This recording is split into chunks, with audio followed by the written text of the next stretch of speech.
Welcome. Welcome back to my channel Conquer the Fear. In this video, we are going to discuss about how we can connect to the relational database using the Spring Boot. Okay. So watch this video till the end because I am going to explain you how you can connect to any of this database like S2, MySQL or any other database, relational database. So the very first thing what you have to do is that we have to download the project. So in order to download that particular project, we have to come to the starter Spring IO web project, and then we'll come here to have this particular web interface. So once we are here, we have to choose the project type, the language, and then the stable version of my Spring Boot. So always remember, try to download the Spring Boot of not the snapshot version, not the RC version, the stable version you have to select. And then you have to give the API, the group ID, the artifact, names and etc. For that, along with that, you have to select whether you want to package it as a jar as well as what version of Java you're using. On the right side, if you see, I've added the dependencies over here. Okay, so I have added the web dependency, I have added the S2 database, and I have added the Spring Data JPA. Okay, so here if you see, I'm going to connect to the database using this particular in-memory database, and the properties what you are going to mention are definitely going to be just replaced with the other. Let's say if I'm using the S2 database right now, but for your reference you can make it the changes with the URL, the database type, and then the driver names and other details. So once you make that particular changes, you will be able to connect to that particular database. Okay, so once you download this, okay, so you'll be able to import that project into the IntelliJ or any of your favorite IDE. So here I have already downloaded it. I'll just close this to all the other things, and I will just open the pom.xml for your reference. Now if you see, this is downloaded and imported over here, and then the versions of Java, the starter dependencies what we have selected is already added over here. Now if you see here, okay, book. Okay, so when you want to connect to any database, there is a different layers, and there is also some certain standards to be followed up. Okay, so what happens is that when you let's say you are using Postman to serve some request, let's say you're building some API, right? So how that particular API connects with the database. Yeah, so Spring Data JPA is one of the way where you connect that particular you define that model, you define the repository, and then you define the properties in the application.properties. Spring Boot will automatically take care of the connections, and because of the at the rate Spring Boot annotations, right? This is a combination of the all the other auto configuration features. You will be able to import that particular dependencies and the libraries which are required to function for database interaction. Okay, so prior to this, in this mechanism, we used to use the JDBC API. So where we used to download that particular jar for the specific driver versions of that particular database, and then used to import that, and then used to do it. But by having this particular Maven plus Spring Boot transitive dependency, and also the auto configuration, we doesn't have to do the manual things over here. Okay, now if you see, as your request, when you're trying to request, right, it will land on that particular controller over here. Okay, so I'll just give you an example of controller over here. Now if you see here, this is the REST controller, it is defined as that, and this is the book controller what we have written. And then if you see, this will be the mapping of that particular thing. Now we'll come to this particular book repository thing, but I'll just like to showcase you the APIs over here.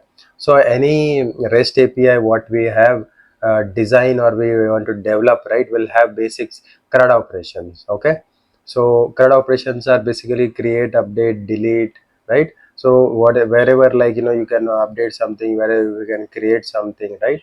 In that case, we have to give the APIs and the endpoint so that they can make that particular REST API call and do their activities. Okay, now if you see here, this is something which is mapping, right? So let's say they want all the books to be defined over here. Now what will happen, they will find that particular data from the database. It will try to fetch all those particular database. Okay, we'll definitely go to this repository, but yeah, I'm trying to tell you, like, this is how the request lands over here. So whenever somebody hits this particular books API endpoint along with the port and the other details, you will be landing on this particular API. Now this API will call the repository. Okay. Now before going to that particular other repository, I will just like to showcase the other endpoints over here. Now you see there is an ID which is taking as an input parameter, and then again it is going in the find by ID. Now create, like, let's say you want to create a resource over there. This is that particular thing.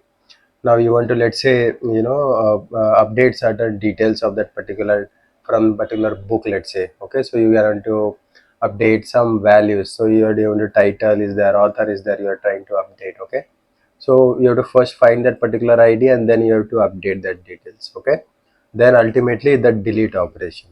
Okay, now in delete, what it ultimately it has to find it and ultimately it has to delete. Okay, so these are all, if you see, if you just have notice it, right, you will see these are all, repository methods. Delete is there, you see here that find by ID is there, you have save method over here, right? So these are all something which are provided. You have find by ID. Okay, we'll go to that particular repository now.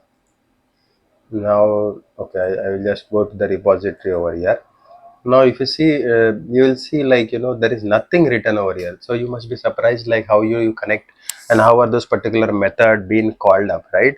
So what happens is that when you having the repository, when you're dealing with Spring Data JPA, okay, and not with any idea JDBC, you doesn't have to define anything. Okay, before that, this repository, I would like to show you the model. Now model is nothing but an entity which is going to represent a table inside the database table. As we are talking about the relational database, so we are going to talk about the relational database, that is S2 or MySQL. So we have to deal in with the entity. Okay, so now we are dealing with the Spring Data JPA, right? So we need entities to have interaction and then deal. Now if you see this, right, under this you will see all the IDs there. These are all, type of generation ID, this which needs to be provided, right? So these are all provided by the Jakarta, and also the once you do that particular S2 database and other things, Spring Data JPA, this will be automatically being taken care and the libraries will be available.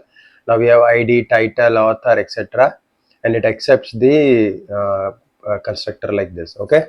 Now if you move on to the book repository, now if you see this, we are extending the JPA repository. Now please watch my other video where I have explained, like, what are the repositories available, and then what is the hierarchy, what is the top level root JPA repository, like in the basic repository is there, the pagination sorting repository is there, CRUD repository is there, like, JPA repository. Other repositories are there which are useful for their basic operation, the advanced operation, the pagination and sorting operation.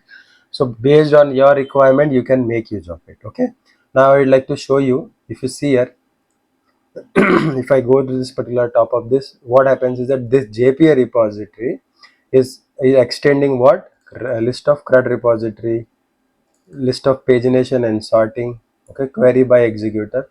Now just for an example, if we go to this, there is a CRUD repository over here. Okay, now if you go to the CRUD repository, you will have the repository. So the root level is the repository over here. So this is the very root level interface. Okay, so based on that, you are coming to that particular, all these particular features are available. Let's say now if you go to this particular CRUD repository, right, you will see all these particular methods, like delete is there, find by all is there, save is there, which we have just spoken about, right? So find by ID, find all by ID. Okay, so these are all the methods which are inbuilt provided. Okay, and then it comes to this particular, now on top of that, we have this, all these three methods been, specifically added over here. Okay, so that's how we do that. Now in pagination sorting, you'll see this is the root interface. Now this has got lot other, like, sorted delete, except the page and other pageable sorting mechanism over here. Okay, so this is how you interact with database.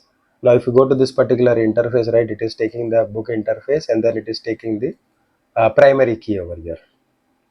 Okay, now if you go, have noticed over here, I've not written the service over here, but basically the layer how the layer works out is that first the request lands over here in the controller, and then it comes to the service. Okay, so service will call the repository, and the repository will have take the the it will fill out that particular book model related details, and then ultimately it is going to save in the database with that particular APIs what we have written.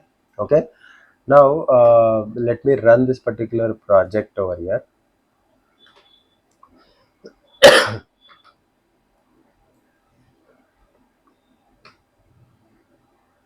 Now if you see, these are all the queries. If you see this, there is an insert has happened right at the start of this particular thing. Now if you see, this is how you are going to interact at that particular database over here. Now if you go to that particular start of this application, right, at the top of this particular thing, you see here I have added some details in the database. Okay, so I wanted some database to be inserted at the start of this particular application, so that let's say we are trying to hit some API, right? As we have written some APIs, we'll be able to get that particular default data from the database. Okay, now one more thing to notice over here is that now if you see here, we have to give the port number. This is not mandatory. Let's say you want some specific ports, you want the application name to be certain different.